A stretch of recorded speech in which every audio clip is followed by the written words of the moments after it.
एक बार नारद मुनि भगवान विष्णु के पास गए और बातों ही बातों में विष्णु जी से एक सवाल पूछा कि प्रभु, विष्णु नाम लेने से क्या होता है।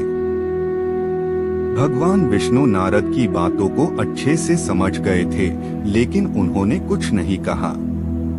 थोड़ी देर सोचने के बाद भगवान विष्णु ने नारद जी से कहा कि इस सवाल का जवाब जानने के लिए आपको पृथ्वी पर जाना पड़ेगा और किसी कीड़े को हरि नाम सुनाना पड़ेगा।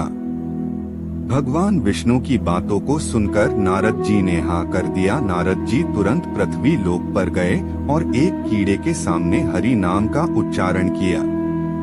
हरि नाम सुनते ही कीड़े की मृत्यु हो गई। यह देख नारद जी को बहुत आश्चर्य हुआ। वह तुरंत भगवान विष्णु के पास गए और उन्हें इस विषय में बताया। तब भगवान विष्णु ने नारद जी से कहा कि आपको एक कार्य और करना पड़ेगा। अब आप इसी घटना को एक चिड़िया के साथ दोहराइए। इस बार नारद जी थोड़ा डरे हुए थे। नारद जी पृथ्वी पर गए और उन्होंने एक चिड़िया के सामने हरि नाम का उच्चारण किया। हरि नाम सुनते ही चिड़िया की तुरंत मृत्यु हो गई। नारद जी पुनः भगवान विष्णु के पास गए और उन्हें इस घटना के बारे में बताया।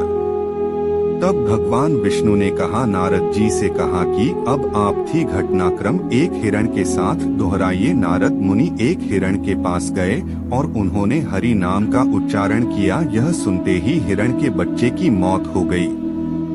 नारद मुनि डरे हुए भगवान विष्णु के पास गए और कहा, प्रभु, मुझे हरि नाम का रहस्य नहीं जानना। मेरी उत्सुकता के कारण कई प्राणियों की मृत्यु हो गई है। तब भगवान विष्णु ने नारद जी से कहा कि अब आप काशी नरेश के घर जाइए और उनके पुत्र के सामने हरि नाम का उच्चारण कीजिए। नारद जी की इच्छा तो नहीं थी, परंतु प्रभु की आज्ञा को कैसे मना करे।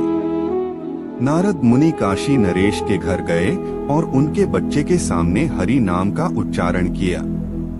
काशी नरेश का बच्चा अभी नवजात था, फिर भी उसने नारद जी को प्रणाम करके धन्यवाद दिया। यह सुनकर नारद जी आश्चर्य में पड़ गए।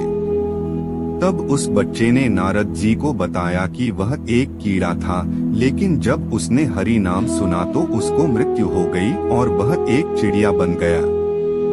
दोबारा हरि नाम सुना तो वह एक हिरण में तथा तीसरी बार हरि नाम सुनने के बाद उसे मानव जीवन प्राप्त हुआ। यह सुनने के बाद नारद जी को हरि नाम की महिमा के विषय में पता चला और उन्होंने भगवान विष्णु से क्षमा मांगी।